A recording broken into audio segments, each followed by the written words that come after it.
नमस्कार, बहुत स्वागत है आपका नारद मुनि के खास सेगमेंट फेस टू फेस में। फेस टू फेस में आज हम आपकी मुलाकात कराने जा रहे हैं मध्य प्रदेश के एक ऐसे युवा कवि, लेखक और पत्रकार सुदर्शन व्यास से, जिन्हें बाल्यकाल से ही इछावर क्षेत्र के प्रसिद्ध ज्योतिषाचार्य वे अपने दादाजी स्वर्गीय पंडित विष्णु प्रसाद व्यास के सानिध्य में धार्मिक पुस्तकों, शास्त्रों के पठन पाठन की ललक ने किताबों का मित्र बना दिया। मध्य प्रदेश के सीहोर जिले की इछावर तहसील के छोटे से गांव भाऊखेड़ी के रहने वाले सुदर्शन का जन्म 26 जनवरी 1993 को हुआ। इनका बचपन ग्रामीण परिवेश में बीता। सुदर्शन व्यास अपने लेखन से कई पुरस्कार जीत चुके हैं। मध्य प्रदेश साहित्य अकादमी से भी पुरस्कृत किए जा चुके हैं। अब तक आपके 2 काव्य संग्रह प्रकाशित हो चुके हैं। चलिए मुलाकात करते हैं मध्य प्रदेश के सबसे युवा कवि और लेखक सुदर्शन व्यास से। तो बहुत बहुत स्वागत है सुदर्शन हमारे खास सेगमेंट फेस टू फेस में आपका। जी, बहुत-बहुत धन्यवाद सर। नारद मुनि संस्थान का धन्यवाद और आपका धन्यवाद कि इस भेंट मुलाकात में हम शामिल हुए हैं। बहुत दिन बाद आज हम मिले हैं सर। हाँ, बिल्कुल सुदर्शन। तो सुदर्शन, ये पत्रकारिता की डिग्री हासिल करने के बाद कवि बनना किस तरह का ये रास्ता रहा? सर ये असल में बचपन से ही चूँकि दादाजी भागवताचार्य थे, ज्योतिष थे, तो उनका शास्त्र हमारे यहाँ शुरू से रहे हैं, पीढ़ीगत ज्योतिष और कर्मकांड हम करते आए हैं। तो सर वहीं से लिखने पढ़ने की जो ललक रही वो बचपन से रही, जीन्स जेनेटिक है। बस ये रहा कि जैसे-जैसे पढ़ाई आगे बढ़ती गई और पत्रकारिता संस्थान में क्योंकि आगे पत्रकार बनना था, लेखक बनना था क्योंकि घर पे जब अखबार आते थे तो अखबार की हेडिंग पे जो नाम आता था या न्यूज़ चैनल हम देखते थे तो वहाँ जो एंकर होता था या रिपोर्टर होता था, तो सपना था कि ऐसा बनना है। तो जब यहाँ पर एडमिशन लिया और एडमिशन के बाद साहित्य की एक यात्रा में जब किताबें पढ़ने लगा तो लगा कि नहीं इस क्षेत्र में भी कुछ काम समाज के लिए किया जा सकता है। बिल्कुल। तो दोस्तों आपको बता दें कि सुदर्शन से मेरा संबंध लगभग 10 साल पुराना है। जी। जब मैं स्टेट न्यूज़ में as a special correspondent work करता था, तो सुदर्शन उस समय इंटर्न्स बन के आए थे, जर्नलिज़्म का कोर्स किया था बीजेएमसी का। और आज हम मध्य प्रदेश में लोग उन्हें मध्य प्रदेश के युवा पत्रकार के साथ-साथ युवा साहित्यकार, युवा लेखक और युवा, सबसे बड़ी बात है, कवि भी के रूप में पहचानते हैं। आपकी 2 किताबें जो 2 काव्य संग्रह वो प्रकाशित हो चुके हैं। तो सुदर्शन, कैसे लगा जब आप अपनी कविताएँ लिखते थे, कहानी लिखते थे, तो कविताओं को पुस्तक के रूप में पब्लिक के सामने लाने का ख़्याल कैसे आया? सर जब पढ़ रहा था मैं, तो पढ़ने के दौर में जो चीज़ें मैं देखता था, तो उन देख देख जो डायरी लिखने की मेरी बचपन से आदत रही है असल में। तो मेरी कहीं क्योंकि स्कूल में लड़ाइयाँ हो जाती थी दोस्तों से या कुछ भी हो गया या कोई अच्छी चीज़ हुई, कुछ एप्रिशिएट किया, तो वो मैं दिन भर का लिखता था। और लिखने के बाद शाम को मैं एनालिसिस करता था कि यार आज मुझसे क्या अच्छा हुआ है, क्या बुरा हुआ है और अगला क्या सुधारना है। तो वो डायरी लिखने की जो आदत थी उस आदत से फिर जो घटनाएँ जो सामने मैं समाज में देखता था और मैं आकलन करता था कि नहीं यार इस व्यक्ति का बिहेव ठीक नहीं है या ऐसा नहीं, ऐसा होना चाहिए था। बस उसको कविता में और कहानी के रूप में लिखने का धीरे-धीरे, धीरे-धीरे एक प्रैक्टिस होती गई। चूँकि किताबें पढ़ने का शौक था ही, तो वहाँ से भी चीज़ें समझ में आने लगी और ऐसे करके साहित्य की ओर मैं धीरे-धीरे सर कदम बढ़ाते गया, कविताएँ लिखी और उन कविताओं का जब एक संग्रह तैयार हुआ, अब नई उम्र थी तरुणाई था तो प्रेम कविताएँ भी बहुत सारी लिखी। तो उस दौर पे जब मैं अपने दोस्तों को या जो भी साहित्य के जिन लोगों से मैं चर्चा करता रहता था कि सर इसमें कुछ गलत तो नहीं है, आप थोड़ा-सा मार्गदर्शन दें। तो उन्होंने कहा कि यार तुम जब लिख रहे हो और सारी चीज़ें कर रहे हो, तो क्यों ना इन सबको इकट्ठा करें और एक किताब की शक्ल में आप समाज को ये चीज़ें दो तो लोग पढ़ेंगे तो इस और भी तुम्हारा तुम आगे जा सकते हो, अपना करियर बना सकते हो। ऐसे करके सर धीरे-धीरे 2018 में मध्य प्रदेश हिंदी साहित्य अकादमी ने एक विज्ञप्ति निकाली थी, देश भर के साहित्यकारों के लिए, नवोदित साहित्यकारों के लिए कि वो अगर उनके पास प्रॉपर एक पांडुलिपि है, संग्रह है, तो वो यहाँ दें, उनका चयन होगा। तो सर देश भर में जो अलग-अलग नए साहित्यकारों ने अपनी पांडुलिपियाँ दी और 20 साहित्यकारों का चयन हुआ था। उसमें एक मेरी किताब भी थी, रिश्तों की बूँदें उसका नाम था और बड़ी खुशी हुई थी सर 2018 में वो आई थी। पहली काव्य थी आपका जी, पहला जी, काव्य पहला संग्रह। ऐसा काव्य संग्रह है रिश्तों की बूँदें था। दोस्तों बता दें कि सुदर्शन मध्य प्रदेश के कई अखबारों और चैनलों में भी पत्रकारिता कर चुके हैं, as a reporter, as a senior correspondent भी वर्क कर चुके हैं। चूँकि माखनलाल से पत्रकारिता की डिग्री हासिल की है, तो ज़ाहिर-सी बात है कि आपने कई संस्थानों में, अखबारों में पत्रकारिता की है और आज उनके जो साथी हैं, क्लासमेट हैं, अलग-अलग चैनलों में वर्क कर रहे हैं। जी। तो कभी आपने बचपन में ही ये सोच लिया था कि आप बड़ा होकर पत्रकार बनना है या कवि बनना है? क्योंकि बचपन से अलग-अलग लोगों के ड्रीम्स रहते हैं, सपने रहते हैं, ख्वाब रहते हैं। जी। आपका क्या बचपन में ऐसा ड्रीम था या कवि बनना था या पत्रकार बनना था? क्या सोचा था बचपन में? सर उस तरह का ऐसा मतलब पहले से ऐसा सेट नहीं किया था कि यार ये करना है। लेकिन वही कि लिखना और पढ़ना मतलब शुरू से रहा मतलब स्कूल में आज के दौर में क, ख, ग, घ या भाषा का ज्ञान लेते हैं, लेकिन हमारे अखबार आता था या मैगज़ीन्स आती थी, वो मैगज़ीन्स को हम पढ़ते थे, बोल-बोल के पढ़ते थे, उच्चारण उसका करते थे। ऐसे पढ़ना सीखे। अब उसमें अखबारों के ऊपर जो नाम होता था आर्टिकल लिखने वाले का या जो रिपोर्टिंग जब हम टीवी में देखते थे तो रिपोर्टर होते थे, तो वो एक सपना था कि नहीं माताजी, पिताजी, दादा-दादी और घर परिवार के लोग बड़े ध्यान से टीवी में उसकी बात सुनते हैं रिपोर्टर की या उसका आर्टिकल जो है हुँ। लिखने वाले का पढ़ रहे होते हैं। तो जब घरवाले इतना ध्यान से उसको देख रहे हैं तो क्यों ना मैं भी इस तरह से काम करूँ कि घरवाले मुझे भी पढ़ें या देखें।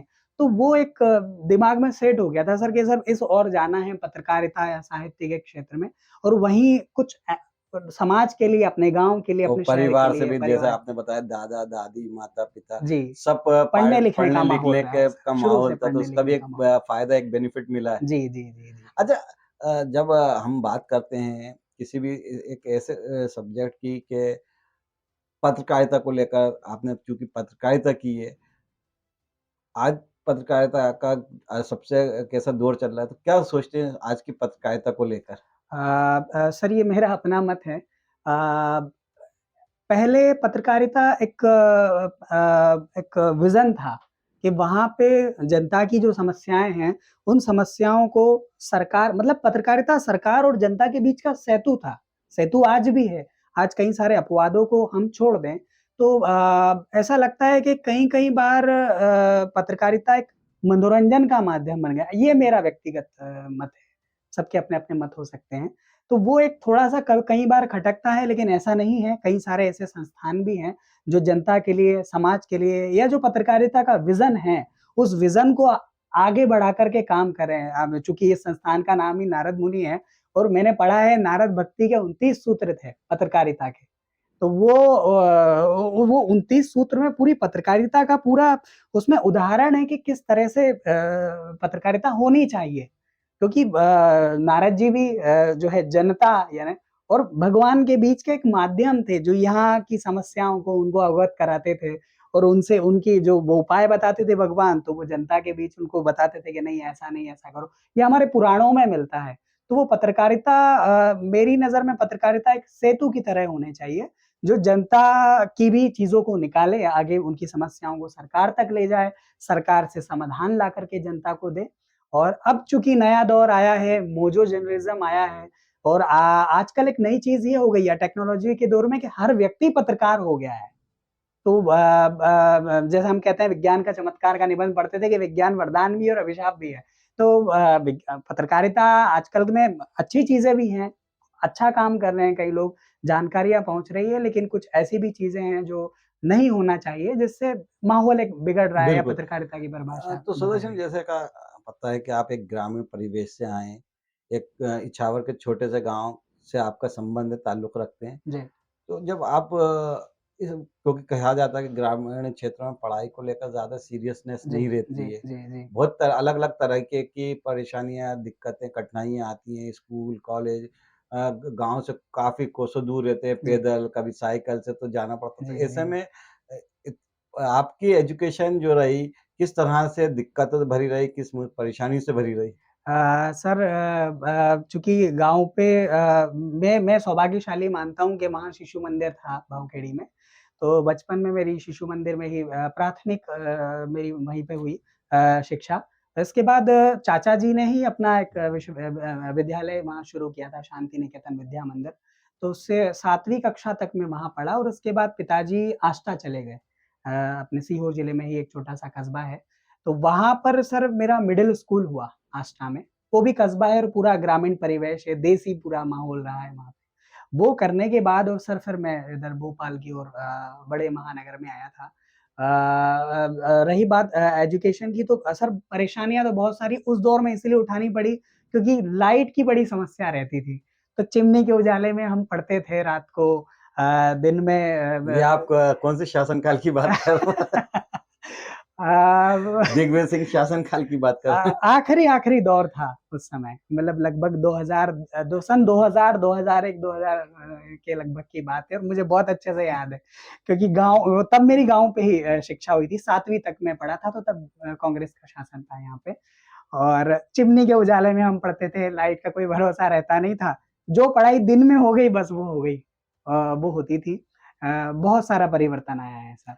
जैसा कि आपने बताया कि कवि बनने का सोचा तो उससे एक कवि जो होते हैं एक एक अलग तरीके के लोग होते हैं, जी, एक साहित्यिक जो होते हैं, मनमोजी। मनमोजी टाइप होते हैं एक, लेकिन आपने इसको रोज़गार से जोड़ने की बात कही है कि जी, त आपको लगता है कि कवि कोई एक प्रोफ़ेशन है या कुछ, क्योंकि मैंने जहाँ तक देखा कवियों की जो हालत होती है, जी। आर्थिक स्थिति होती है, तो वो तो बड़ी कई अच्छे बड़े कवि होते हैं, कई, लेकिन ज़्यादातर जो अब देखा है कि कवि एक प्रोफ़ेशन नहीं होता है, कवि एक मन की जो होती है अंदर से जी, निकालने की वही अभिव्यक्तियों का होती है, उनका वर्णन करना है। अभिव्यक्ति जी। होती है। तो ऐसे में कैसे एडजस्ट कर पाते हैं प्रोफ़ेशन लाइफ़ को, कवि लाइफ़ को और ये लेखन को? सर पत्रकारिता पत्रकारिता के बाद जो अगला चरण वो साहित्य का होता है।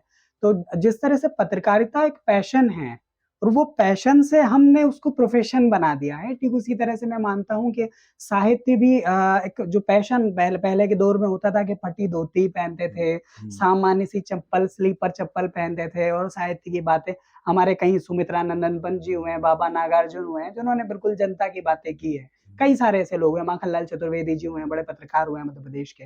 तो लेकिन आज के दौर में सर साहित्य को लेकर के जो नई युवा पीढ़ी है, उनका मानस बदला है। क्योंकि आप जब समाज की बातें कर रहे होते हैं, समाज की पीड़ा को गा रहे होते हैं, उसकी अभिव्यक्ति को पढ़ रहे होते हैं या उनकी जो समस्याएँ हैं वो सरकार तक पहुँचा रहे होते हैं, चाहे कहानी के गद्य माध्यम हो या पद्य माध्यम हो, तो उसमें सर सरकार भी आपको एप्रिशिएट कर रही होती है, लोगों का बहुत सारा प्यार मिलता है। तो सर रास्ते भी यहाँ बहुत सारे ऐसे खुले हुए हैं कि नई पीढ़ी अगर इस क्षेत्र में आना चाहे, तो मैं इस बात की तो गारंटी देता हूँ कि सर वो भूखा नहीं मरेगा। वेरी बहुत अच्छी बात है क्या, पहले के कवि जो थे उनकी जी, हालत जी, की बहुत, बात बहुत, करें तो बहुत, बहुत बहुत बुरी स्थिति होती है सर। भारत के जिस तरह से आपने अब अपने फ्यूचर को लिया, कवि के रूप में लिया, तो आपकी कविताएँ जो आप लिखते हो, जी, वो किन चीज़ों पर ख़ास तौर से आधारित होती हैं? लोग कविताएँ माशूक़ा पे भी लिखते हैं, जी, जी, सामाजिक मुद्दों पर भी लिखते जी, हैं, सरकार के अगेंस्ट भी लिखते जी, हैं, सरकार जी, के पक्ष में भी लिखते जी। हैं। तो आप जो कविताएँ लिखते हैं, वो किस चीज़ पे आधारित रहती हैं? सर सामान्य तौर पे जो सामाजिक जो पीड़ाएँ हैं, समाज की जो भ्रांतियाँ हैं, मेरी कोशिश भी ये होती है कि सामान्य शब्दों में मैं समाज को उसकी कमियाँ या समाज की जो अच्छी उपलब्धियाँ हैं, वो कविताओं के माध्यम से बताऊँ। प्रेम शब्द को मैंने थोड़ा ज़्यादा चुना है क्योंकि पहला जो काव्य संग्रह था, उसमें भी प्रेम पर कविताएँ थी। रिश्तों की बूँदें हाल ही में प्रकाशित हुई है। इसमें प्रेम कविताएँ ही सारी हैं और उसका कारण ये है कि हमारे समाज ने, ख़ास तौर पे युवाओं ने प्रेम की परिभाषा को गलत समझ लिया है। प्रेम का मतलब आकर्षण समझ लिया है शरीर से। मैं मानता हूँ कि प्रेम एक ऐसी अभिव्यक्ति है जिसमें आप जिससे भी प्रेम करें, प्रेम सिर्फ लड़का या लड़की के बीच ना हो, शागिर्द और जो गुरु और शागिर्द हैं, उस्ताद और माँ-बेटे के, शागिर्द, माँ-बेटे, बाप-बेटे के, बाप-बेटे, भाई-बहन भाई-भाई के, के, भाई दोस्त-दोस्तों के जी, बीच में। जी, जी। इवन आप जो आपका इष्ट बनाते हैं, मोहब्बत जो ऊपर वाले से करते हैं, वो भी एक प्रेम है, प्रेम की परिभाषा है। तो उस प्रेम को जिसको निर्गुण स्वरूप हम कह सकते हैं, उस प्रेम की को अभिव्यक्त करने की मेरी कोशिश है कि नई पीढ़ी को सिर्फ मैं यही बताना चाहता हूँ कि प्रेम के बहाने आप जो भी रिश्ता उस रिश्ते पर अधिकार जमाते हैं, आप उसको अपना नौकर समझते हैं या दबाव बनाते हैं तरह-तरह का कि नहीं मैं तुमसे प्रेम करता हूँ, जो मानसिक रूप से आप उस पे आघात पहुँचाते हैं। कृपया करके ये ना करें, इससे समाज में माहौल बिगड़ता है। इसमें आज लड़कियों में जिस तरह की असुरक्षा पैदा हो रही है, उसका कारण प्रेम होता है। लड़के भी कई बार लड़कों में भी असुरक्षाएँ लड़कियाँ फ़ायदा उठाती है। तो कृपया करके उसको प्रेम का नाम ना दें और प्रेम इतना व्यापक है सर कि उसमें आप जॉय ऑफ गिविंग देने का सुख होता है। जितना ज़्यादा दे सकें, उतने ज़्यादा हम खुश रह सकते हैं। एक और बुक किताब आपका काव्य संग्रह आ रहा है दूसरा? सर तीसरी किताब ये पॉलिटिकल आ रही है नहीं, क्योंकि दूसरा काव्य संग्रह ये आ सर रहा है। रिश्तों की बूंदें आ पहला चुका है। आपका काव्य संग्रह कौन-सा है? पहला सर रिश्तों की बूंदें था, वो दूसरा? 18 में प्रकाशित हुआ। पिछले 6 महीने पहले सर सुन रही हो ना तुम किताब का नाम है। ये प्रकाशित हुआ है और ये सर दोनों अमेज़न पर हैं। हाँ, तो ये जो दूसरा है सुन रही हो ना तुम, ये भी प्रेम से जी, जी, वाबस्ता है? इसमें इसमें पूरी सर श्रृंगार की और प्रेम कविताएँ हैं और उसमें सर एक छोटी-सी एक चीज़ और मैं बताऊँ कि अमूमन जो प्रेम कविताएँ होती है, उसमें लेखक की सिर्फ़ मन की अभिव्यक्तियाँ होती है कि हाँ, मैंने कहा मैं एक छोटा-सा आपको उदाहरण दे दूँ कि कालिदास ने अपने एक खंड काव्य रचा था, मेघदूतम। अब मेघदूतम में क्या हुआ था कि कुबेर थे, कुबेर ने अपने यक्ष को अलकापुरी से निष्कासित कर दिया किसी कारण से। अब यक्ष यहाँ धरती पर आकर के रहने लगे, तो जैसे ही आषाढ़ का महीना आया, आषाढ़ में बारिश मेघ आए तो उसको यक्ष को अपनी प्रेयसी की बड़ी याद आई। तो अब कैसे बात करें? तो उन्होंने बादल को मेघ को दूत बनाया, संदेशवाहक बनाया और अपनी यक्षिणी तक पहुँचाया था और बताया था कि मैं विरह वेदना में बहुत ज़्यादा पीड़ित हो रहा हूँ।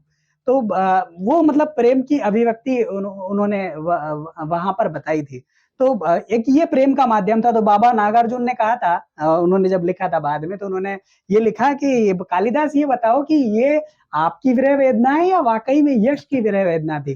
तो मैं बता रहा था कि सर सुन रही हो ना तुम में प्रेमी और प्रेमिका के बीच का एक संवाद है और संवाद में समाज की कई सारी कुरीतियाँ, समाज में जिस तरह से चीज़ों को लेकर के अलग-अलग जो विषय रूपांतरित किए जाते हैं, गलत चीज़ें होती हैं। तो सर मैंने वो भी कोशिश की है कि प्रेम के माध्यम से नायक और नायिका एक-दूसरे से बातें कर रहे हैं, खुद से बातें कर रहे हैं, संवाद कर रहे हैं और उसमें समाज में भी एक उन कविताओं के माध्यम से सार्थक संदेश देने की कोशिश की है। बिल्कुल अच्छा एक आपकी एक किताब भी आ रही है जी, तीसरे जिसका आपने भी ज़िक्र किया जी, था, जी। वो कैसी है? सर ये सत्ता के 2 दशक यूपीए और एनडीए सरकारों का सफरनामा, ये इस क किताब का उन्वान है और इसमें सर कोशिश ये हुई है कि मैंने देखा है सर कि अभी जैसे 10 सालों से एनडीए सरकार है, इसके पहले 10 वर्षों तक यूपीए सरकार थी। तो सर देश के जो प्रथम प्रधानमंत्री थे, नेहरू जी के बाद इंदिरा जी और इंदिरा जी के बाद 10 वर्षों तक लगातार डॉक्टर मनमोहन सिंह प्रधानमंत्री रहे।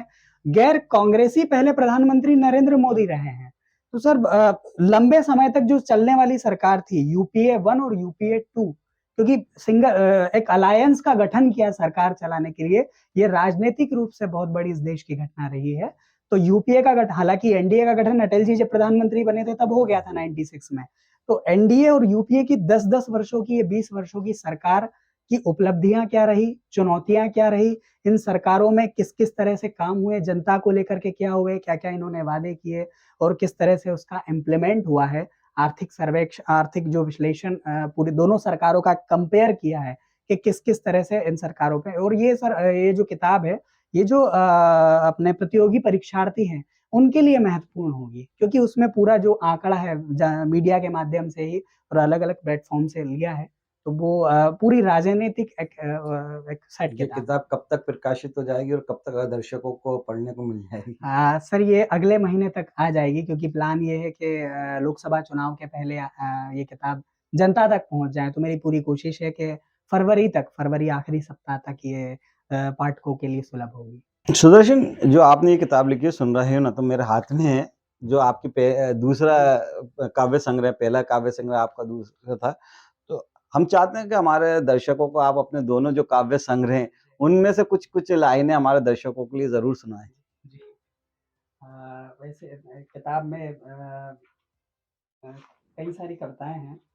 जो आपको मन को अच्छी लगती हैं और एक आपके सबसे दिल के करीब हों। मुद्दतों बाद अगर कभी किसी मोड़ पर मिल जाऊँ तो कैसे हो? मत पूछना। बस मैं मुस्कुराऊँ तो तुम भी मुस्कुरा देना।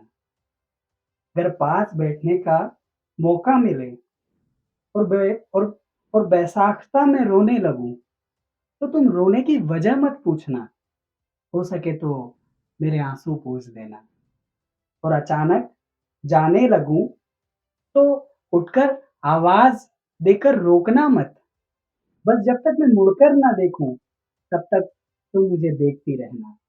यूँ तो दुःख कभी आँसुओं में नहीं बहता, पर शायद तुम्हारे पोंछने से मेरे दुखों को मोक्ष मिल जाए। बहुत खूब, बहुत बढ़िया। इसमें एक सुधा जी, वो जो आपकी पहली काव्य संग्रह उसमें से भी हम चाहेंगे हमारे दर्शक उसकी भी कुछ जी, कविताएं, जी। उसकी एक आध कविता सुनाएं। उसमें सर एक छोटा-सा जो पहला गीत पहली बार मैंने लिखा था और उसका वो मैं सर आपको सुनाता हूँ। ये एक वो था मोहम्मद हुसैन साहब ने एक बहुत अच्छा एक गज़ल गाई है, मेरी नाज़नी तू मुझे भूल जाना, मुझे तुमसे मिलने ना देगा ज़माना। तो उसी से एक प्रेरणा ली थी क्योंकि उसमें पूरा एक कल्पना थी कि किस तरह से और उससे वो एक बड़ी चीज़ मैं बता दूँ, उसमें मैंने सामाजिक रूप से उसको ऐसे जोड़ा था कि आजकल में जो नए लड़के-लड़कियाँ हैं एक दूसरे का जब प्रेम प्रस्ताव बाद में जब ब्रेकअप होता है अपनी नई नई भाषा में, हमारी युवाओं वाली भाषा में कहूँ, तो सर वहाँ पे क्या होता है कि लड़के जो होते हैं वही दबाव बनाते हैं या तो एसिड फेंक देंगे या वीडियोज़ वायरल करेंगे, उस तरह की चीज़ें होती है। ज़िंदगियाँ खराब कर देते हैं, लड़कियाँ भी आजकल करने लगी हैं।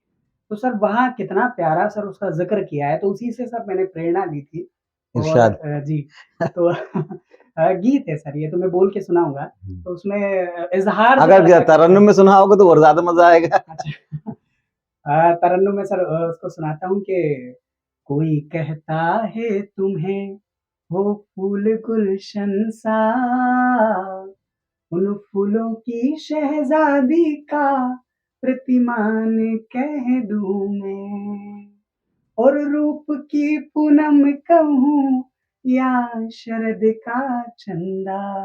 लड़का और लड़की जब पहली बार मिलते हैं तो लड़का क्या होता है ना सर कि वो आईने में खुद को निहार रहा होता है कि मिलने जाना है तो खुद को बार बार देखेगा कपड़े कैसे हैं ठीक ठाक है कि नहीं आईने में खुद को निहारेगा और बिल्कुल। वो फील करेगा कि यार पहली बार अगर वो मुझे देखेगी तो ऐसा ना लगूं कि यार मैं ठीक नहीं लग रहा हूँ और कल्पना करता है वो कि रूप की पूनम कहूँ या शरद का चंदा चातकों का स्वाति से जो प्रेम है अंधा मन सुदर्शन परियों से प्यारी तुम हुस्न की मलिका और मीरा के विश्वास का सम्मान कह दूं मैं जब प्रपोज़ वो करने जाता है, तो प्रपोज़ करने से पहले प्रैक्टिस करता है खुद से कि ऐसा नहीं हो भई कि मना कर दे या मेरी बेइज़्ज़ती हो जाए, तो खुद से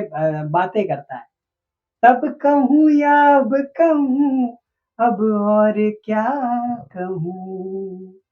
क्या कहूँ, क्या ना कहूँ, अब और क्या कहूँ? और इससे अच्छा प्रपोज़ नहीं हो सकता, मैं ऐसा मानता हूँ।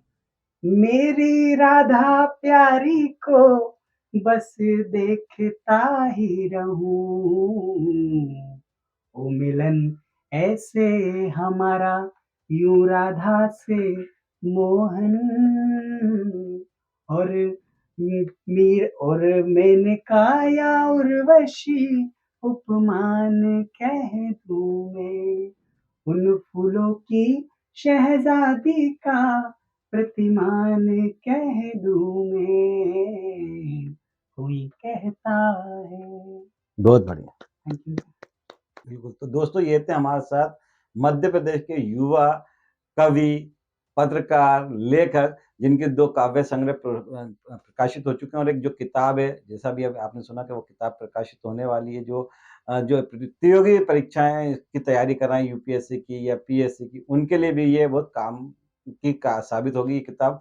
जल्दी अमेज़न पर आपको मिलेगी। इनके जो 2 काव्य हैं किताब जो वो अमेज़न पर उपलब्ध हैं और ख़ास तौर से जिस तरह के इनका संघर्ष रहा है कवि जीवन का बचपन का संघर्ष रहा है वो भी बहुत प्रेरणादायक है, उससे भी आपको प्रेरणा मिलेगी। आपको हमारा ये इंटरव्यू कैसा लगा इस पर अपनी राय हमें कमेंट करके ज़रूर बताएँ सुदर्शन भाई। जी, आप हमारे साथ जुड़े आपका बहुत-बहुत शुक्रिया। धन्यवाद। धन्यवाद जय सर। Hind, thank you. नमस्ते।